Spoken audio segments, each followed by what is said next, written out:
श्री मद् भगवत गीता के 10वें अध्याय का महात्म। भगवान शिव कहते हैं, सुंदरी, अब तुम 10वें अध्याय के महात्म की परम पावन कथा को सुनो, जो स्वर्ग रूपी दुर्ग में जाने के लिए सुंदर सोपान और प्रभाव की चरम सीमा है। काशीपुरी में धीर बुद्धि नाम से विख्यात एक ब्राह्मण था, जो मुझ में प्रिय नंदी के समान भक्ति रखता था। वह पावन कीर्ति के अर्जन में तत्पर रहने वाला, शांत चित्त और हिंसा, कठोरता और दुस्साहस से दूर रहने वाला था। जितेंद्रिय होने के कारण वह निवृत्ति मार्ग में स्थित रहता था। उसने वेद रूपी शास्त्र का पार पा लिया था। वह संपूर्ण शास्त्रों के तात्पर्य का ज्ञाता था। उसका चित्त सदा मेरे ध्यान में संलग्न रहता था। वह मन को अंतरात्मा में लगाकर सदा आत्म तत्व का साक्षात्कार किया करता था। अतः जब वह चलने लगता तब मैं प्रेमवश उसके पीछे दौड़ दौड़कर उसे हाथ का सहारा देता रहता था। यह देख मेरे पार्षद भृंगी ने पूछा, भगवान, इस प्रकार भला किसने आपका दर्शन किया होगा? इस महात्मा ने कौन सा तप, होम और जप किया है कि स्वयं आप ही पद पद पर इसे हाथ का सहारा देते रहते हैं? भृंगी का यह प्रश्न सुनकर मैंने इस प्रकार उत्तर देना आरंभ किया। एक समय की बात है, कैलाश पर्वत के पार्श्व भाग में पुन्नाग वन के भीतर चंद्रमा की अमृतमय किरणों से धुली हुई भूमि में एक वेदी का आश्रय लेकर मैं बैठा हुआ था। मेरे बैठने के क्षण भर बाद ही सहसा बड़े जोर की आंधी उठी। यहाँ से वृक्षों की शाखाएं नीचे ऊपर होकर आपस में टकराने लगी। कितनी ही टहनियाँ टूट टूट कर बिखर गई। पर्वत की अविचल छाया भी हिलने लगी। इसके बाद वहाँ महान भयंकर शब्द हुआ, जिसे पर्वत की कंदराएं प्रतिध्वनित हो उठी। फिर आकाश से कोई विशाल पक्षी उतरा, जिसकी कांति काले मेघ के समान थी। वह कज्जल की राशि, अंधकार के समूह और पंख कटे हुए काले पर्वत सा जान पड़ता था। पैरों से पृथ्वी का सहारा लेकर उस पक्षी ने मुझे प्रणाम किया और एक सुंदर नवीन कमल मेरे चरणों में रखकर स्पष्ट वाणी में स्तुति करनी आरंभ की। पक्षी बोला, देव, आपकी जय हो। आप चिदानंदमयी सुधा के सागर और जगत के पालक हैं। सदा सद्भावना से युक्त और अनासक्ति की लहरों से उल्लसित हैं। आपके वैभव का कहीं अंत नहीं है। आपकी जय हो। अद्वैत वासना से परिपूर्ण बुद्धि के द्वारा आप त्रिविध मलों से रहित हैं। आप जितेंद्रिय भक्तों के अधीन रहते हैं तथा ध्यान में आपके स्वरूप का साक्षात्कार होता है। आप अविद्या में उपाधि से रहित हैं, नित्य मुक्त हैं, निराकार हैं, निरामय हैं, असीम हैं, अहंकार शून्य हैं, आवरण रहित हैं और निर्गुण हैं। आपके चरण कमल शरणागत भक्तों की रक्षा करने में प्रवीण है। अपने भयंकर ललाट रूपी महासर्प की विष ज्वाला से आपने कामदेव को भस्म किया है। आपकी जय हो। आप प्रत्यक्ष आदि प्रमाणों से दूर होते हुए प्रामाण्य स्वरूप हैं। आपको बार बार प्रणाम है। चैतन्य के स्वामी और त्रिभुवन रूपधारी आपको प्रणाम है। मैं श्रेष्ठ प्राणियों द्वारा चुंबित आपके उन चरण कमलों की वंदना करता हूँ, जो अपार भवपाप के समुद्र से पार उतारने में अद्भुत शक्तिशाली हैं। महादेव, साक्षात बृहस्पति भी आपकी स्तुति करने की दृष्टता नहीं कर सकते।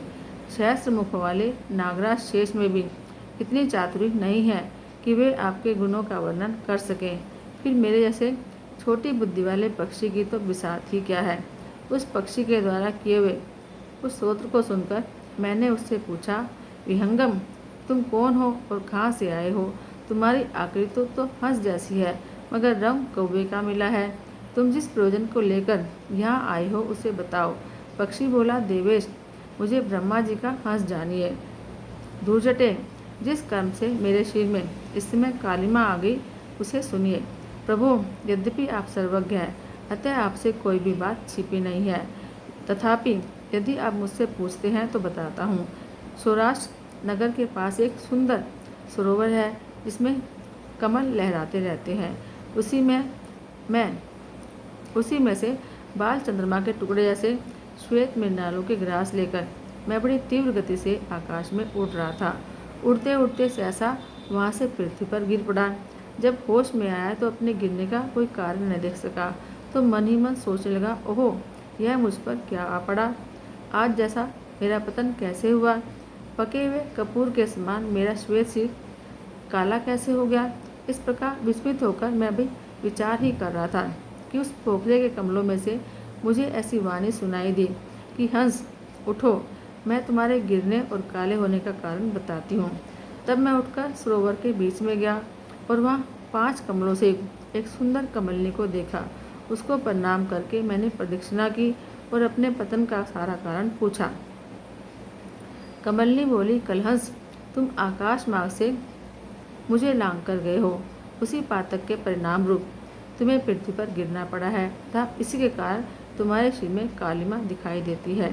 तुम्हें गिरा देख मेरे हृदय में दया भर आई और जब मैं इस मध्यम कमल के द्वारा बोलने लगी हूँ उस समय मेरे मुख से निकली हुई सुगंध को सुनकर 60,000 भंवरे स्वर्गलोक को प्राप्त हो गए हैं।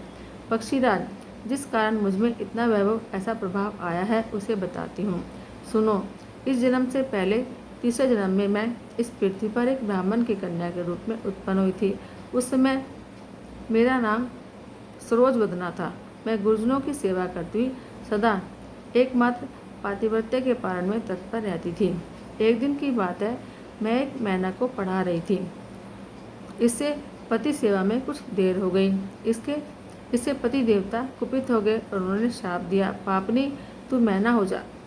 मरने के बाद यद्यपि मैं मैना ही हुई तथापि पातिव्रत्य के प्रसाद से मुनियों के घर में मुझे आश्रय मिला। किसी मुनि कन्या ने मेरा पालन पोषण किया। मैं जिनके घर में थी वे ब्राह्मण प्रतिदिन प्रातःकाल विभूति योग नाम से प्रसिद्ध गीता के 10वें अध्याय का पाठ करते थे और मैं उस पापहारी अध्याय को सुना करती थी।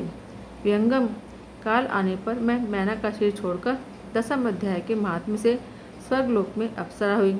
मेरा नाम पद्मावती हुआ और मैं पद्मा की प्यारी सखी हो गई।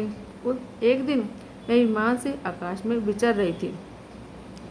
उस समय सुंदर कमलों से शोभित इस रमणीय सरोवर पर मेरी दृष्टि पड़ी और इसमें उतरकर जो ही मैंने जल क्रीड़ा आरंभ की त्यों ही दुर्वासा मुनि आदम के।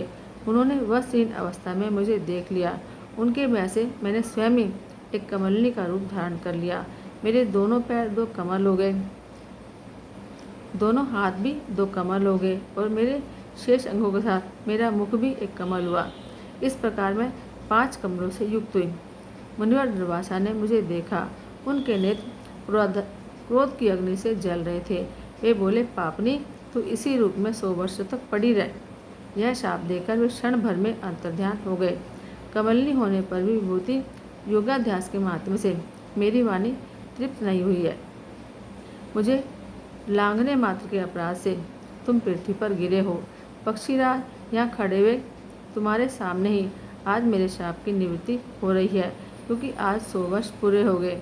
मेरे द्वारा गाए जाते हुए इस उत्तम अध्याय को तुम भी सुन लो। उसके श्रवण मात्र से तुम भी आज ही मुक्त हो जाओगे। यूँ कहकर पद्मिनी ने स्पष्ट और सुंदर वाणी में 10वें अध्याय का पाठ किया और वह मुक्त हो गई। उसे सुनने के बाद उसी के दिए हुए इस उत्तम कमल को लाकर मैंने आपको अर्पण किया है। इतनी कथा सुनकर उस पक्षी ने अपना सिर त्याग दिया। यह एक अद्भुत सी घटना हुई। वही पक्षी अब 10वें अध्याय के प्रभाव से ब्राह्मण कुल में उत्पन्न हुआ है। जन्म से ही अभ्यास होने के कारण शैशव अवस्था से ही इसके मुख से सदा गीता के 10वें अध्याय का उच्चारण हुआ करता है। 10वें अध्याय के अर्थ चिंतन का यह परिणाम हुआ कि यह सब भूतों में स्थित शंख चक्रधारी भगवान विष्णु का सदा ही दर्शन करता रहता है। इसकी स्नेहपूर्ण दृष्टि जब कभी किसी देहधारी के सिर पर पड़ जाती है तब वह चाहे शराबी या ब्रह्म हत्यारा ही क्यों न हो, मुक्त हो जाता है तथा पूर्व जन्म के अभ्यास किए हुए 10वें अध्याय के माध्यम से उसको दुर्लभ तत्व ज्ञान प्राप्त है और इसने जीवन मुक्ति भी पा ली है। अतः जब यह रास्ता चलने लगता है तो मैं इसे हाथ का सहारा दिए रहता हूँ। भिंगीरटी यह सब 10वें अध्याय की ही महामहिमा है। पार्वती, इस प्रकार मैंने भिंगीरटी के सामने जो पाप नाशक कथा कही थी वही यहाँ तुमसे भी कही है।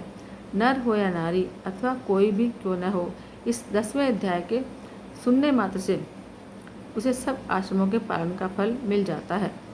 जय जय श्री राधे।